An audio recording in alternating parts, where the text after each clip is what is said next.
Hola oyentes de Radio Sefarad y bienvenidos una vez más a esta sección El Buen Nombre con Alejandro Rubinstein. ¿Qué tal, Alejandro? ¿Qué tal, Jorge? Muy bien, hemos venido hablando mucho sobre qué nombres habría que poner, etcétera, pero ahí, antes de seguir adelante con eso, hay algo que nos preocupa. ¿Hay algún nombre que no sería conveniente poner a los hijos? De eso vamos a tratar hoy. Efectivamente, la realidad es de que debemos de considerar que hay nombres que no son apropiados para ser asignados a los hijos del pueblo de Israel. En esta entrega hablaremos naturalmente de una pequeña parte, y en este caso hablaremos nada más del género masculino. Se podrá abrir un espacio adicional para los nombres que no son apropiados para el género femenino. Pues bien, hay muchos nombres que no empleamos en el pueblo de Israel. Y entre ellos están el de Caín, Tubal Caín, Terach, Harán, Lot. Esta es, digamos, una primera parte en la que pudiéramos hacer un comentario al respecto. Resulta ser que nombres como Caín o el propio bisnieto, que es uno de los muy pocos casos en la Biblia donde encontramos repetición de nombre, Tubal Caín, son nombres no permisibles porque, bueno, todos conocemos la historia de Caín, que si bien su nombre significa adquirido o poseído, aparece en la Biblia en el primer tomo, en Génesis, en el capítulo 4, en el versículo 1, y al ser el hijo de Adán y Eva, debería de tener, pues naturalmente, una posición muy importante, pero no se nos olvide que Caín era el hermano de Abel, y Caín es el primer asesino del mundo y tal vez el asesino más grande por cuanto a que acabó con la cuarta parte de la población mundial. Uh-huh. Y esto nos viene a repetir el caso, porque con la vara que uno mide siempre será medido, cuando el bisnieto de Caín mata a su abuelo y por lo tanto pues tampoco es un nombre muy apropiado que recibamos en el pueblo de Israel.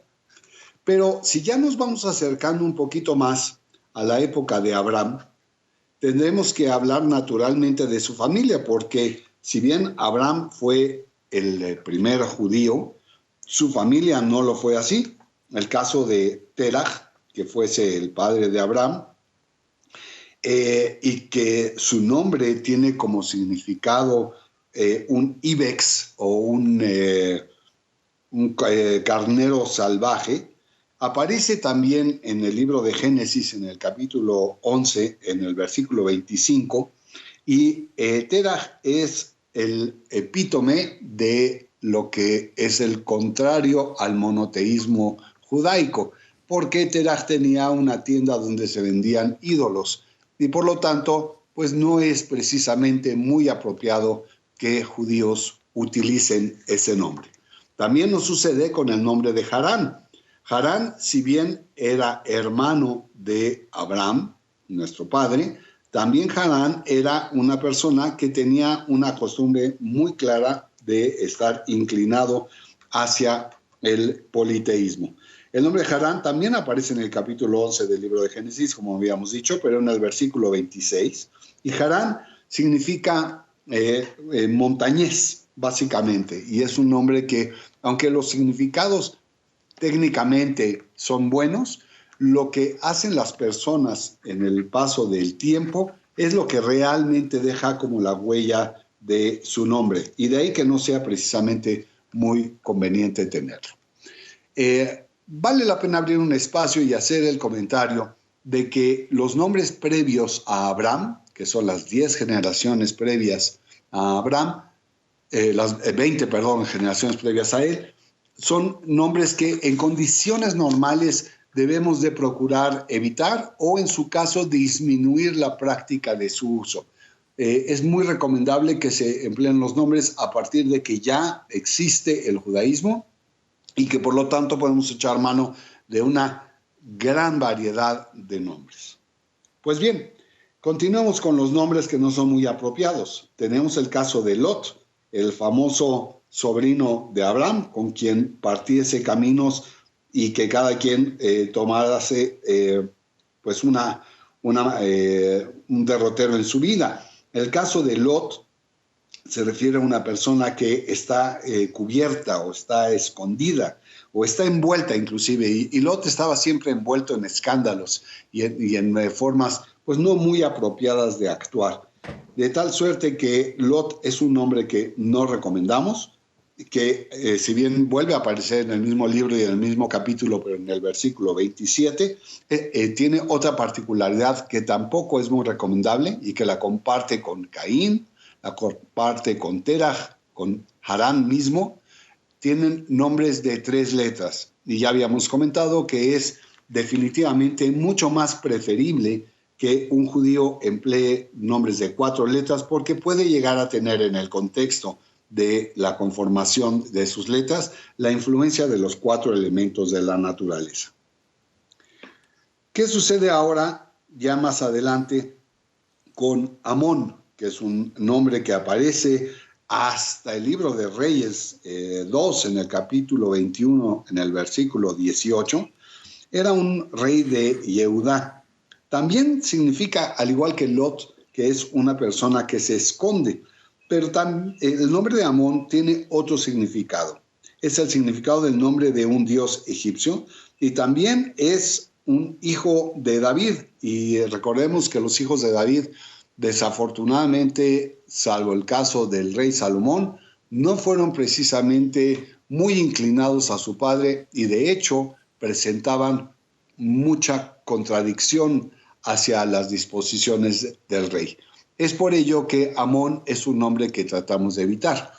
Por otro lado, desde el punto de vista geográfico, no olvidemos que tenemos a los amonitas al este de la tierra de Israel, gente con la que guerreamos y estuvimos en contraposición constantemente, y por lo tanto, pues no es precisamente lo más adecuado adoptar sus nombres.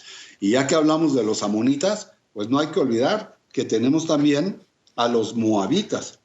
En el caso de Moab, es el nombre que también puede estar asociado por la cercanía que tiene con Amón, pero también con el pueblo que ha estado en contraposición con el pueblo de Israel. Moab y Amón son nombres que no debemos adoptar y de hecho existe una prohibición bíblica a donde no debemos casarnos ni con moabitas varones ni con amonitas varones. El caso de las mujeres, en su oportunidad, lo habremos de comentar. Otro de los casos de nombres que no es muy apropiado asignar es el caso de Nimrod. Nimrod es un personaje central en la vida de Abraham, por cuanto a que Nimrod es uno de los reyes de la época y su carácter le hace gala a su nombre, porque la raíz del nombre Nimrod es rebelde.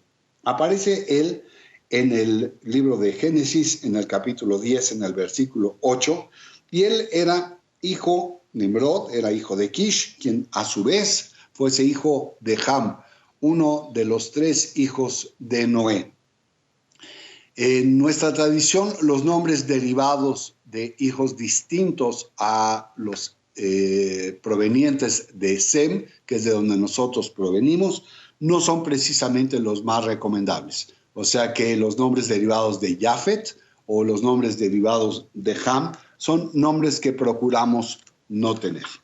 Otro de los nombres que podemos hablar en esta ocasión es el nombre de Betuel.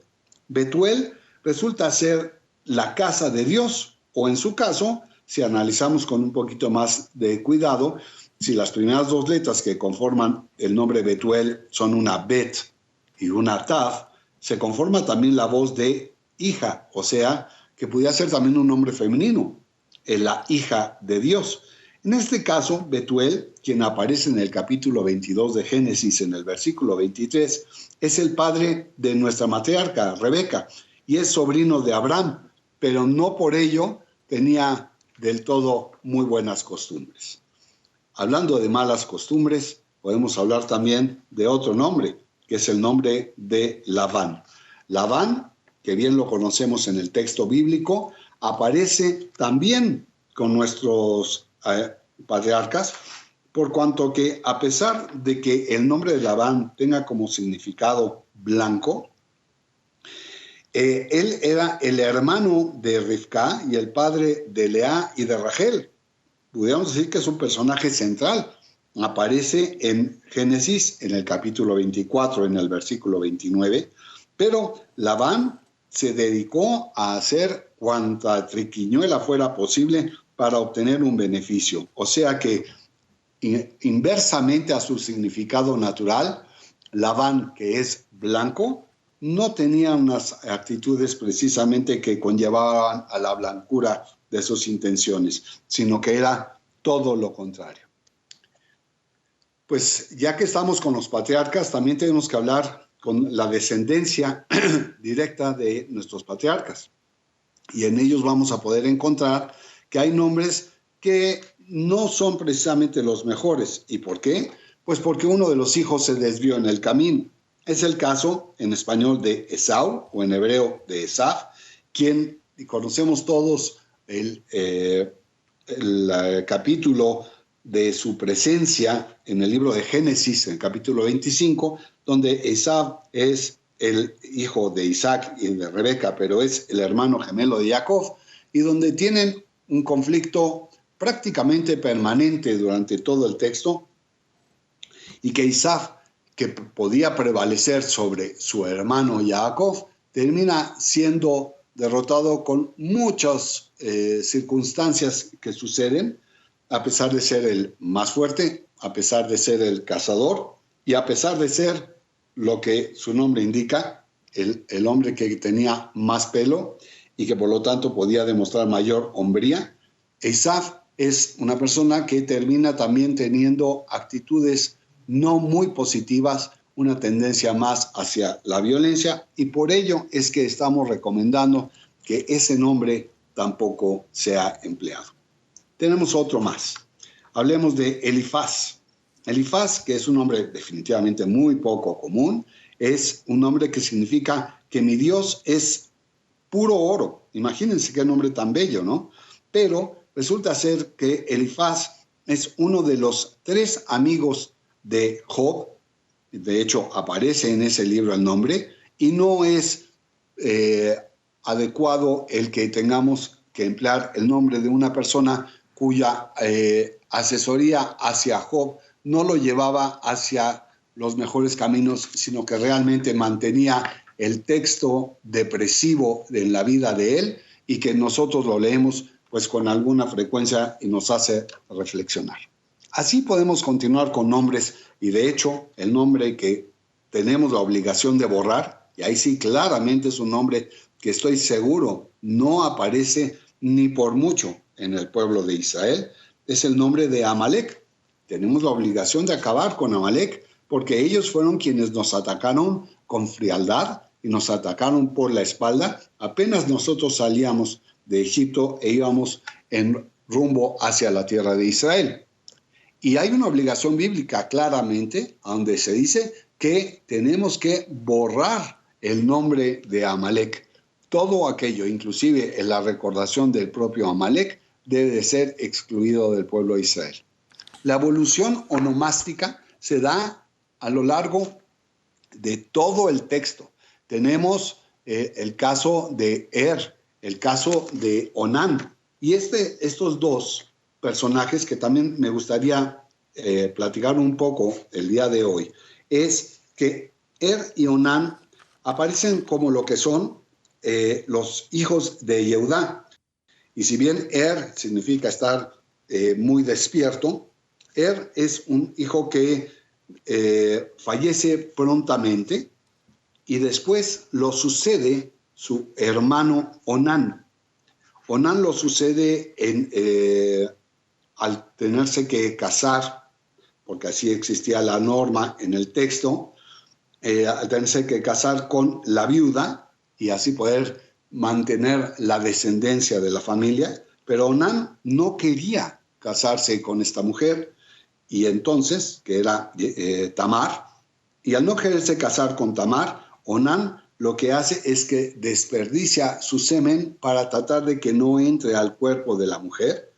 Y Onán entonces genera un mal ejemplo y obviamente una prohibición muy clara, que es el desperdiciar la simiente del pueblo de Israel.